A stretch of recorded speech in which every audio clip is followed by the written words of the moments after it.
Hello दोस्तों, राधे राधे। मैं आप लोगों का अपने चैनल LDS क्लासेस पर स्वागत करती हूँ। दोस्तों, आज मैं आप लोगों को अनुच्छेद 41 से 50 तक के अनुच्छेद के बारे में बताऊंगी।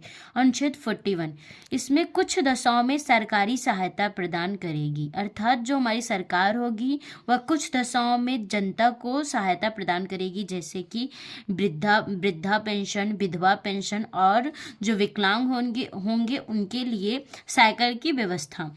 अनुच्छेद 42 न्याय संगत कार्यों की मनोचित दशा तथा प्रसूति सहायता उपलब्ध कराना, जैसे कि कोई भी गर्भवती महिला है उसके गर्भवती महिला द्वारा कठोर शारीरिक श्रम न करवाना। अनुच्छेद 43 निर्वाह योग मजदूरी, अर्थात इतना वेतन दिया जाए कि परिवार चल सके। अनुच्छेद 43 के माध्यम से मतलब कोई भी व्यक्ति है जो मजदूरी कर रहा है उसे इतना वेतन दिया जाए कि वह अपने परिवार का भरण पोषण कर सके। अनुच्छेद 43 का काम उद्योग के प्रबंध में कर्मकारों की भागीदारी सुनिश्चित करना। अनुच्छेद 44 समान सिविल संहिता, अर्थात सभी धर्म के लिए विवाह एवं तलाक की शर्तें समान रहेंगी, भले ही विवाह की रीतियां अलग हो। मतलब कि चाहे वह हिंदू हो मुस्लिम हो, उनमें जो तलाक की व्यवस्था होगी वह समान होगी। हमारे देश में गोवा एक ऐसा राज्य है जहां पर समान सिविल संहिता लागू हुई है।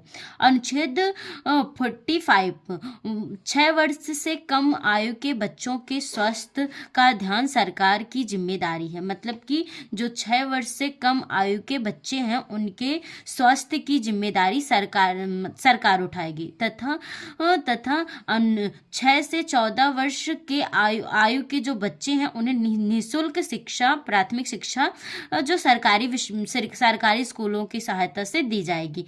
यह मतलब कि 86वां संविधान संशोधन के माध्यम से इसे मूल अधिकार में जोड़ा गया। 21 के काम में इसे मूल अधिकार के रूप में अब 2002 से अब यह जो प्राथमिक शिक्षा का अधिकार है यह मूल अधिकार बन गया है। और अनुच्छेद 46 एससी और एसटी ओबीसी के लिए विशेष आरक्षण, मतलब कि जो नीची जाति के लोग हैं उनके लिए कुछ विशेष आरक्षण की व्यवस्था की गई है। और अनुच्छेद 47 सरकार लोगों के लिए पोषण युक्त आहार उपलब्ध कराएगी तथा नशीली दवाएं एवं शराब पर प्रतिबंध लगाएगी। मतलब कि हमारी जो सरकार होगी वह पोषण युक्त आहार लोगों को उपलब्ध कराएगी और जो नशीली दवाएं एवं शराब होंगी उस पर प्रतिबंध लगाएगी। और अनुच्छेद 48 कृषि एवं पशु पालन की वृद्धि तथा दुधारू पशुओं की हत्या पर प्रतिबंध। मतलब कि जो कृषि और पशुपालन की वृद्धि में जो राज्य सरकारें होंगी और केंद्र सरकारें होंगी वह उस पर सहायता प्रदान करेंगी और जो हमारे दुधारू पशु होंगे, दूध देने वाले पशु होंगे, उनकी हत्या पर प्रतिबंध लगाएगी।